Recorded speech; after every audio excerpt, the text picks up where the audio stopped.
Shalom, salam sejahtera. Bersama kita saat ini sudah hadir Romo Pram yang duduk sebelah sana, Bro Anthony sama Mbak Jessica. Boleh Mbak Jessica masih sekolah? Aku masih SMK kelas 2. Ya. Kalau Bro Anthony sudah kerja. Kalau Romo memang sudah jadi Romo kan.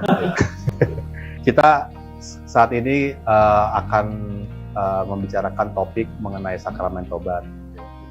Terutama di saat menjelang Paskah, biasanya kan nanti ada pengumuman. Sebelum Paskah ada jadwal sakramen tobat. Gitu kan. Nah, menurut Bro Anthony sama Mbak Jessica, kenapa sih kita harus mengaku dosa sebelum Paskah ataupun sebelum Natal lah? Gitu.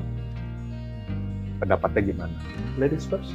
Jadi Menurut aku kan kita sudah mau menjelang Paskah juga ya. Jadi kita harus mengaku dosa untuk membersihkan segala dosa dari perbuatan kita sebelumnya. Karena kita kan mau menantikan hari yang suci itu untuk kebangkitan Yesus Kristus. Jadi kita harus mengaku dosa. Bro Anthony gimana? Boleh coba sih. Enggak lah. Ya kalau saya sendiri sih jujur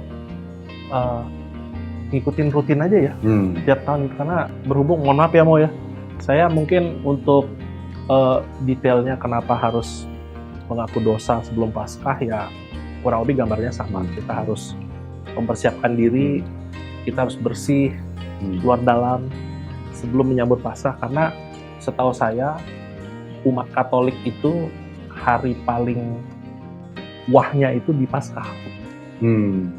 Wah dalam artian yang paling kudus, paling suci itu di Paskah. Jadi persiapannya harus matang juga. Nah disitulah sakramen tobat itu penting sekali untuk kita mempersiapkan diri sebelum Paskah. Itu sih. Thank you. Saya punya pengalaman, saya melewati pengakuan dosa pada saat hari besar gitu kan. Ya kadang-kadang lewat gitu kan, wah udah dekat Paskah, gue ternyata udah nggak ada gitu ya. Pernah ngalamin juga nggak? Jadi gitu. Pernah ngalamin. Jessica pernah ngalamin juga? Pernah sih, waktu itu ada niat tapi lupa gitu. Jadi kayak kelewat. Aduh gimana nih gitu. Gitu ya. Sedih ya? Sedih. Oh, sedih banget gitu. Oke, ya ini kita sebelum lanjut, Romo minum apa nih Mo? Kalau ada kopi. Romo kopi, bro? Boleh, biar teng matanya. Kopi. Jessica minum apa? Aku orange. Oke, sebentar ya, saya ambil ya.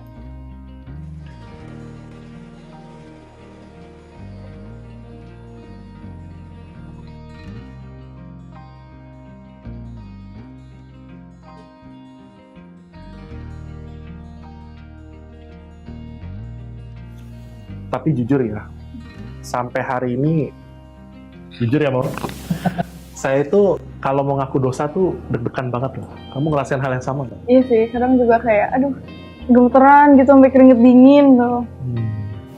Karena apa?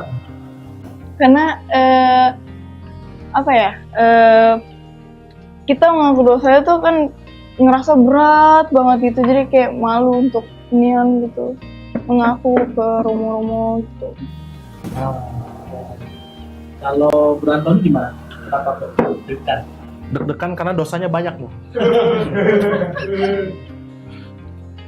Ya, sebenarnya lebih ke beranian kali ya Mo ya.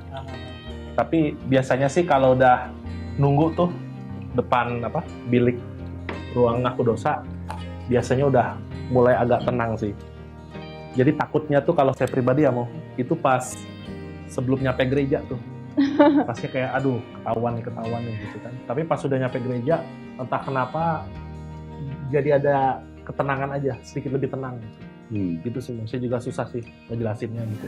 Kalau setelah masuk ruang pengakuan dosa atau ruang sakramen tobat ya, setelah lihat romonya dia, terus kemudian masih deg-degan atau enggak? Iya. Kalau pribadi aku masih.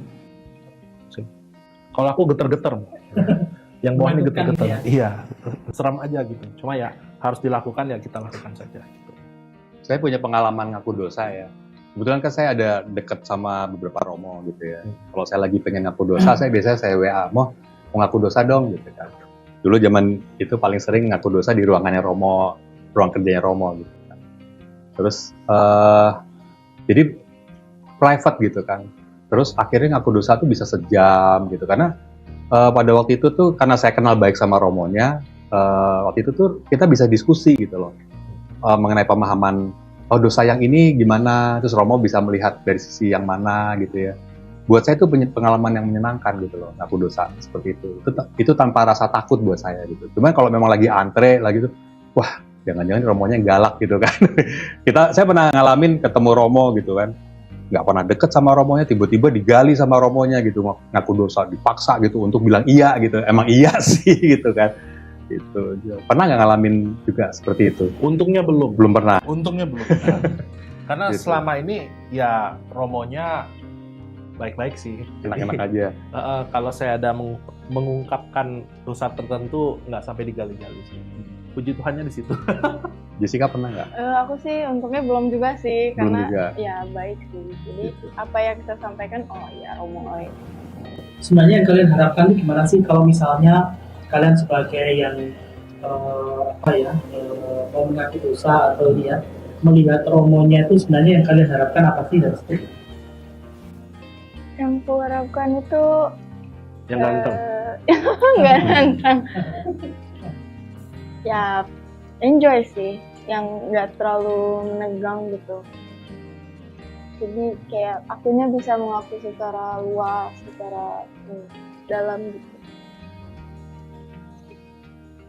Kalau saya mungkin ekspektasinya agak tinggi. Saya tuh harapannya bisa ketemu Romo yang mungkin ya saya kan sudah menikah ya Mo ya. Mungkin bisa minimal Romo tersebut mencoba memposisikan diri dia di saya gitu. Jadi bisa dapat pemahamannya juga sih. Seperti itu. Tapi Romo kan nggak menikah. Itu dia. Nggak pernah bisa sama posisinya. Ini menarik. Iya. Ini, ketika masa Prapaskah ini kita memberikan kesempatan bagi umat untuk bisa menerima sakramen tobat ini menjadi masa yang baik bagi kita. Tetapi bahwa sakramen tobat apakah hanya diterima di saat masa Prapaskah atau masa Natal atau menjelang Natal dia? Itu tidak. Jadi kapanpun sebenarnya bisa. Hanya memang kita memberikan kesempatan bagi umat di masa suci ini. Kita mau mencoba untuk agar setiap dari umat itu nanti mempersiapkan batin menyambut Paskah itu dengan lebih lega gitu ya, dengan apa yang sudah dialami, situasi kerentanan kita, situasi kelemahan kita sudah siap untuk menyambut Paskah gitu ya. Ini yang sebenarnya bisa kita mengerti. Maka kalau misalnya toh di masa Prapaskah ini menjadi masa yang baik bagi kita semua ya oke, ya. Kalau misalnya ternyata di luar masa Prapaskah ingin sakramen tobat juga tidak masalah gitu ya. Ada waktu-waktu khusus seperti tadi Pak Ricardo cerita bahwa tidak hanya di masa Prapaskah gitu ya, sehingga bisa menerima sakramen tobat ini dengan lebih lega gitu ya. Kalau pengalaman saya sih sebenarnya pada saat pengen ngaku dosa itu sebenarnya datang dari kesadaran saya gitu ya. Jadi bukan selalu harus di saat-saat tertentu, tapi pada saat saya perlu dari diri saya ada keinginan, ada kehausan untuk, saya habis berbuat dosa yang gak enak gitu, atau saya punya perasaan gak enak, saya biasanya cari Romo gitu di luar kesempatan gereja sendiri gitu kan. Nah sekarang pengalaman ngaku dosa di saat Paskah gitu ya ke gereja gitu, milih-milih Romo nggak? Wah ini Romo yang enak diajak ngomong, ini Romonya galak misalnya. Kalau aku sih bukan secara milih ya, tapi aku mikir, aduh ini Romonya galak nggak ya? Aduh ini Romonya baik nggak ya? Aduh, ini udah pikiran gitu sih. Karena belum kenal Romonya. Ya. Belum kenal Romonya. Belum. Bro gimana bro? Saya pilih misalnya ada Romo Pram sama Romo yang lain gitu. Iya. Kalau saya jujur saya milih yang antriannya paling pendek. Biar cepat pulang gitu. Biasanya antrian paling pendek Romo ditakutin. Oh, gitu. Tapi Gitu. jujur saya pribadi sih saya nggak masalah sih Romonya seperti apa. Yang penting yang saya tahu adalah ya dia romo gitu, sudah dipercaya oleh Tuhan untuk menjadi perpanjangan tangan Tuhan lah, seperti itu sih. Jadi saya nggak masalah sih kalau saya pribadi gitu. Yang penting antriannya pendek aja biar cepet selesai gitu. Karena kalau nunggunya kelamaan kadang-kadang aduh ngantuk nih. Gitu sih. Gitu ya. Iya. Terus waktu kecil kan kita biasanya ngaku dosa tuh dosanya ya itu aja, misalnya Romo saya nyontek atau gimana, saya bolos atau gimana Masih gitu kan. nyontek saya. Ya. Oke. Dulu tuh diajarin kalau nyontek tuh harus ngaku dosa soalnya gitu saya gitu. Nah, punya pengalaman nggak sampai dewasa ngaku dosa tuh ternyata dosa yang diulang-ulang gitu loh. Gitu. Bukan nggak usah nyebut dosanya ya gitu. Tapi maksud saya pengalaman nggak ngaku dosa yang ini, besok ngaku dosa lagi gitu. Aku sih pernah ya. Ngaku hari itu besoknya ngelakuin lagi. Kalau saya mungkin karena udah berkeluarga ya, jadi dosanya beda nih. Ya. Mungkin pas masih kecil ya dosanya ya dosa anak-anak lah. Kalau kita udah dewasa ini kan istilahnya mungkin hidupnya lebih rumit ya Mo ya. Jadi dosanya kayak bercabang gitu. Nah, ya itulah pentingnya kita mengaku dosa. Mantap. Karena yang terpenting ini ya. Seringkali kita itu ketika di dalam sakramen tobat itu sudah membawa daftar belanjaan kita. Betul. Iya. Belanjaan seperti orang mau kemana gitu ya. Ini disebutkan semuanya ya. Tapi hanya berhenti di situ. Lupa bahwa sebenarnya sakramen tobat ini nanti mengarah kepada pengakuan imanku akan Tuhan yang Maha Rahim ya. Nah ini yang sebenarnya perlu kemudian digeluti terus-menerus gitu ya. Tidak hanya sebatas mengucapkan atau menggaraskan apa yang ada tulisan itu ya. Dosaku ini, tapi bagaimana setelah sakramen tobat itu aku bisa semakin beriman Tuhan yang mencintai dan Maha Rahim untukku. Ini yang terpenting. Karena seringkali hanya berhenti di situ gitu ya. Setelah mengatakan itu ya sudah selesai gitu ya. Tetapi pengakuan iman akan Tuhan yang merangkul yang Maha Rahim itu seringkali terlepas di situ. Iya. Barangkali bisa mungkin menjadi pertanyaan atau cita juga gitu. Pengalaman saya saat semakin berumur, tambah umur gitu ya, untuk ngaku dosa itu saya butuh kesadaran gitu, bahwa saya melakukan suatu kesalahan yang memang harus saya akui gitu. Karena menurut saya mengakui kesalahan itu sebenarnya penyembuhan gitu kan. Gitu. Kebetulan saya juga seorang konseling, kalau misalnya mengakui sesuatu itu udah sembuh sebenarnya gitu kan. Nah kemudian kalau kita menyadari untuk mengulanginya lagi tuh biasanya saya ngerasa ada rem gitu loh. Walaupun kadang-kadang ada juga yang ya udahlah gitu kan. Ya udah terulang lagi gitu kan. Cuman makin kesini tuh kesadaran itu timbul karena makin umur ya. Kesadaran itu timbul kemudian ya kita belajar untuk tidak mengulangi hal yang sama gitu loh. Gitu ya Mo ya kira-kira ya. Makanya diharapkan bahwa gini ya, kita tidak lagi menggunakan istilah pengakuan dosa, tapi lebih pada sakramen tobat sehingga mengungkapkan unsur tobatnya dia. Kalau pengakuan dosa itu seolah-olah ya tadi itu kita hanya membaca daftar belanjaan kita itu, tapi tanpa sampai pada tindakan iman kita akan Allah yang mencintai kita. Ya. Jadi ini harapannya.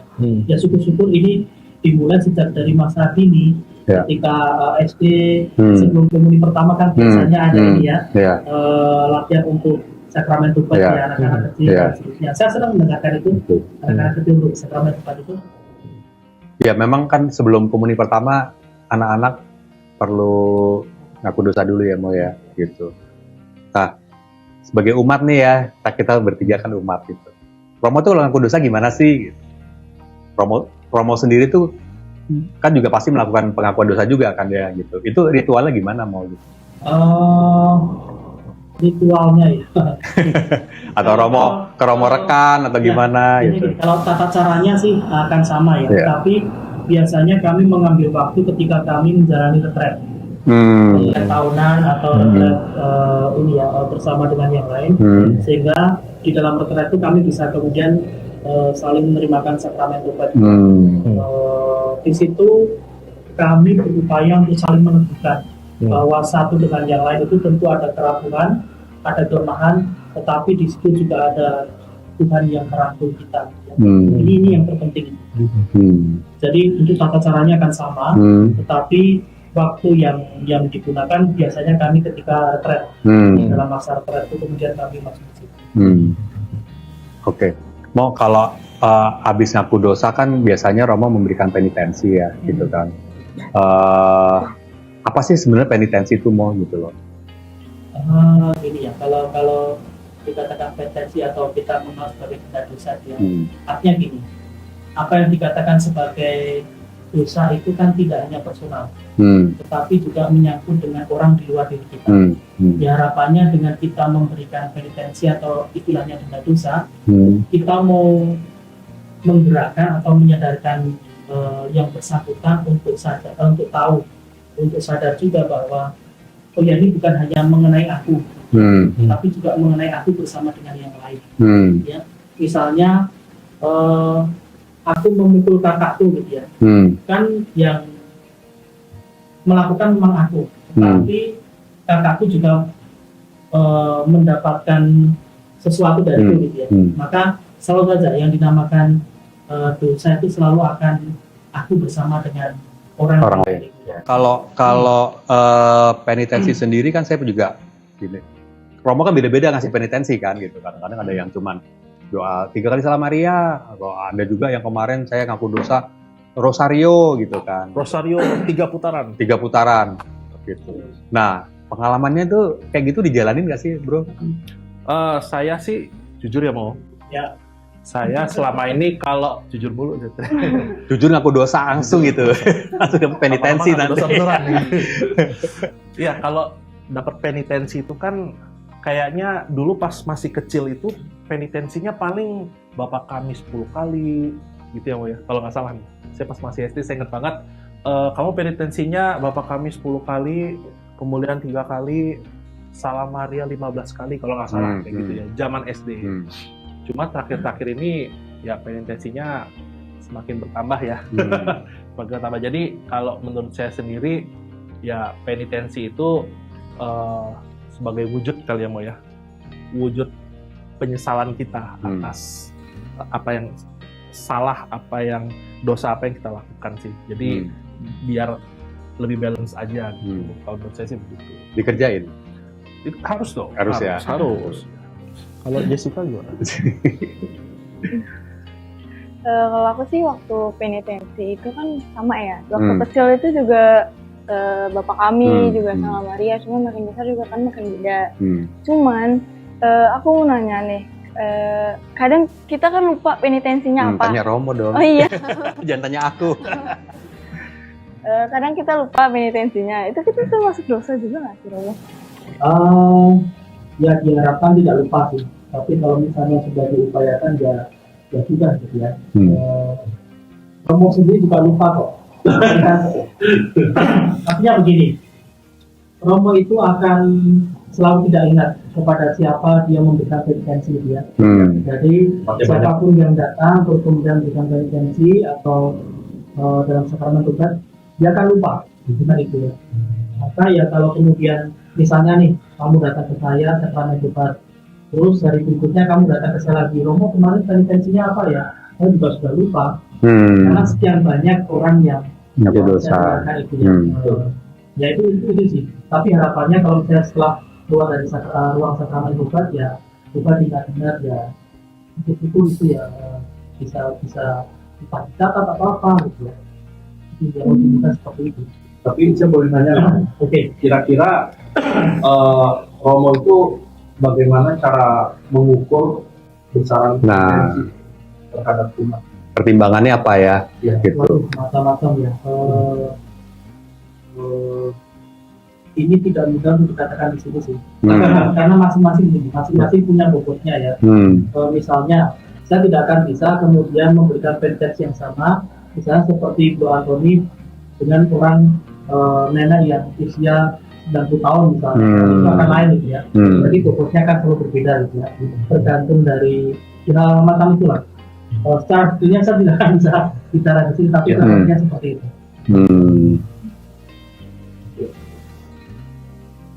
Berarti kalau saya udah usia 90 tahun lebih dikit ya penitensi. Ya belum tentu. Oh, belum Belum makin dikit. Tergantung Kan kita dosanya. ini ya, dari kemampuan orang itu bisa seperti apa dan seterusnya ya kita mengikuti. Saya tuh makin kesini tuh makin bisa menikmati, apalagi tadi punya kesempatan untuk private ngaku dosa gitu ya. Jadi buat saya pengalaman saya saat ini kalau ngaku dosa tuh saya enjoy gitu gitu. Jadi karena dulu tuh kalau ngaku dosa kan kita takut gitu kan. Tadi kita sharing ya, kita takut ngaku dosa gitu. Getar-getar. Oh ya, getar-getar. Bisa juga nggak jadi gitu. Dulu saya pernah gitu. Malas lah nggak jadi gitu. Tapi sekarang saya punya pengalaman yang enjoy gitu kan. Nah sekarang ya kan makin berumur ya kan masing-masing gitu kan. Makin menikmati nggak sih kalau setelah mengaku dosa itu rasanya plong atau gimana gitu. Kalau setelah mengaku dosa sih kayak rasanya tuh lega gitu, kayak pengen lagi. Cuman setelah besoknya, aduh jadi takut lagi. Gitu. Takut itu karena apa sih sebenarnya gitu, Jessica? Takut itu karena apa ya? Malu, lebih ke takut malu gitu. Malu sama diri sendiri atau sama Romo? Sama Romonya karena kok ngelakuin lagi gitu. Padahal kan udah dapet penitensi. Nah, Romo kalau ada orang ngaku dosa tuh ingat gak sih sama orangnya Mo? Saya tuh juga punya perasaan kalau ngaku dosa tuh dulu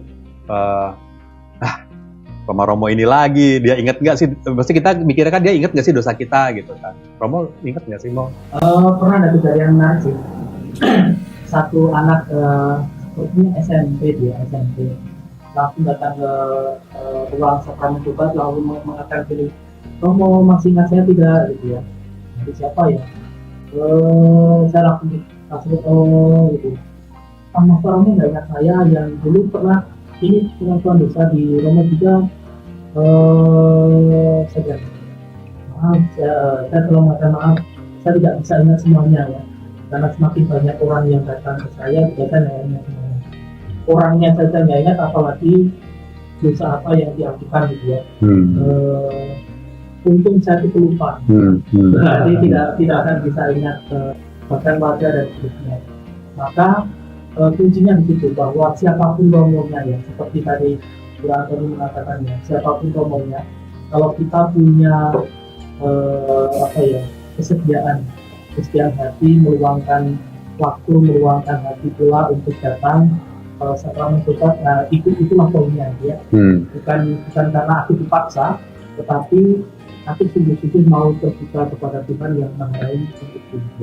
Ini yang terpenting sih. Jadi bukan siapa romonya, bahkan kalau misalnya jangan sampai nih romo ini ingat aku gitu ya, maka bisa saja ke romo yang lain tidak masalah gitu.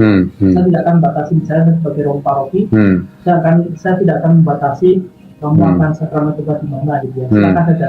Yang terpenting bahwa ini rahmat yang kita yakini, kita imani dalam gereja, dan kita mau kemudian mengupayakan ini lebih baik untuk hidup kita itu. Jadi ini yang terpenting sih. Tapi kan kita sebagai orang yang berdosa, kita ngaku dosa karena kita ngerasa punya dosa gitu kan. Ya memang kadang-kadang waktu dulu ya gitu. Ya takut kalau misal saya ketemu Romo Pram lagi gitu ya, itu kita ada perasaan takut walaupun Romo juga mungkin ingat saya tapi udah lupa dosa saya yang kemarin apa gitu kan mau gitu ya. Nah itu kan manusiawi, untuk umat tuh manusiawi sekali menurut saya sih gitu. Mau ini ada pertanyaan terakhir Mo. Kalau ada orang punya dosa berat, ya itu gimana sih Mo penanganannya gitu? Apakah cukup diberi penitensasi? Padahal pertimbangannya berat sekali gitu kan. Nah, pengalaman Romo bagaimana? Oke, begini. Yang namanya dosa berat itu tentu ada bobotnya juga ya. Saya juga tidak akan bisa mengatakan di sini. Tapi yang terpenting begini, gereja selalu akan terbuka kepada siapapun yang merasa berdosa berat untuk kemudian datang kepada gereja. Dan kemudian berpikir bahwa karena aku berdosa berat, maka aku tidak boleh menerima sakramen tobat. Tidak. Datanglah ke gereja, sehingga apa yang terpenting adalah bahwa Tuhan yang mengarahi itu yang perlu kamu rasakan, sehingga orang itu sudah nanti bisa mengatakan pengakuan imannya akan Tuhan dalam itu yang terpenting. Jadi bukan perkara mengenai dosa berat, dosa kecil, apakah dengan dosa kecil atau kemudian sakramen tobat dosa berat atau tidak, bukan. Tapi Hmm. siapapun yang memiliki kesediaan seperti tadi Pak Rikadi katakan untuk datang kepada Tuhan melalui gerejanya, silakan terbuka. Gereja selalu akan mengulurkan tangannya, gitu ya. Oke. Oke. Boleh. Boleh satu lagi. Sebenarnya ada 2 pertanyaan. Gak apa-apa ya? Romo, saya ada 2 pertanyaan. Ya. Yang pertama, kenapa manusia bisa berbuat dosa? Dan yang kedua, apakah ada manusia yang minimal mendekati suci, hampir tidak berdosa, untuk pemahamannya seperti apa? Baik, saya akan mendekati begini ya. Setiap dari kita itu tidak akan pernah bisa namanya memberikan cinta secara sempurna. Gitu. Kita selalu akan memberikan cinta kita itu dalam keterbatasan kita. Keterbatasan waktu, keterbatasan cara mengungkapkan sesuatu, macam-macam lah. Ketika kita terbatas, mengungkapkan cinta kita kepada orang yang terbatas pula, seringkali akan muncul kesalahpahaman. Dan bisa jadi disitulah yang namanya dosa itu akan muncul ya. Karena tidak hanya aku, tetapi aku bersama dengan yang lain. Dalam bahasa kita ya, kita itu selalu akan membawa namanya kecenderungan untuk berbuat dosa. Karena kelemahan kita, dikatakan kita ini bukan orang yang sempurna, kita selalu akan terjatuh pada kelemahan dan keraguan kita. Tetapi justru dengan belas kasih Allah itu, kita mohon untuk semakin lama bisa menjadi orang suci. Makanya kan dikatakan bahwa kita mengupayakan hidup yang kudus gitu ya. Karena apa? Kita tidak akan langsung bisa menjadi kudus, tapi kita mengupayakan setiap hari menjadi kudus. Karena kita sadar kita ini adalah orang kafir, orang yang lemah.